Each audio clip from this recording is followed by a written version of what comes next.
Services en ligne d'édition et de partage. Pour produire à plusieurs et partager des documents sur Internet, la solution la plus simple consiste à utiliser des services en ligne. Ce sera à vous de choisir ceux qui vous conviennent. Quels services en ligne d'édition sont indispensables pour ce MOOC? Parmi les services commerciaux de bureautique en ligne, on peut citer Google Drive, Microsoft Office Online et Apple iWork for iCloud. Ils comportent en général une version gratuite, plus ou moins limitée, nécessitant une inscription. FingOffice est un bureau virtuel permettant l'édition de documents. Framacalc est un service libre et gratuit de tableur en ligne proposé par l'association Framasoft. À défaut de suite bureautique, un service de prise de notes vous permettra d'écrire un texte à plusieurs. En anglais, cette interface se nomme un pad. Vous pouvez tester le service gratuit Framapad. Il existe en version anonyme et en version sur inscription, permettant de créer un pad privé. Troisième outil de production collaborative de texte, les wikis. Le site Wikia permet de créer son propre wiki. Cependant, vous pourrez vous limiter au wiki du MOOC. Pour partager vos documents, de nombreuses solutions sont possibles.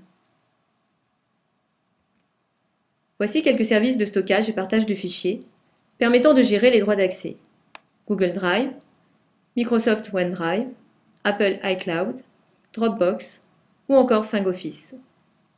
Ces services commerciaux comportent pour la plupart une option gratuite, parfois limitée en capacité de stockage. Il existe de multiples autres outils que vous pouvez tester, mais qui ne seront pas abordés dans ce MOOC. Par exemple, des plateformes de blog comme WordPress, Overblog ou Blogger, ou encore des éditeurs de cartes mentales en ligne, commerciaux comme MindMaster ou Mind42, proposant une option gratuite limitée, ou libres comme FraMindMap. Quant aux services de partage, certains sont spécialisés dans le partage de types de documents précis. À vous de voir lesquels vous sont utiles en dehors du MOOC. Par exemple, des services de partage de diaporamas comme SlideShare ou Scribd qui permet de partager tout document textuel. Ou des services de partage de photos, Flickr, Picasa ou Piwigo. De partage de vidéos, Dailymotion, YouTube ou Vimeo. Et de partage de musique, Jamendo, SoundCloud, Last.fm et bien d'autres.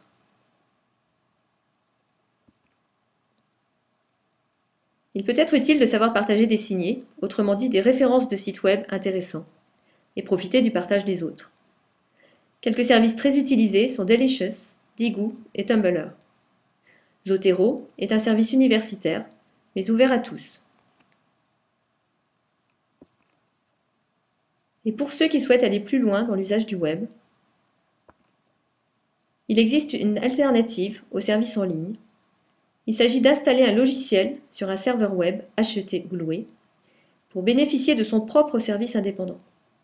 On peut ainsi posséder sa propre solution de stockage de fichiers et édition de documents, son wiki ou son blog, sa galerie photo et bien d'autres outils. Cette solution requiert quelques compétences, mais présente l'avantage de l'indépendance.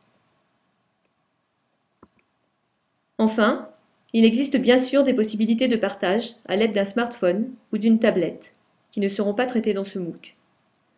On peut facilement partager une photo prise avec son téléphone, par courrier électronique, par SMS, ou sur certains services populaires, comme Twitter, Facebook ou Google+.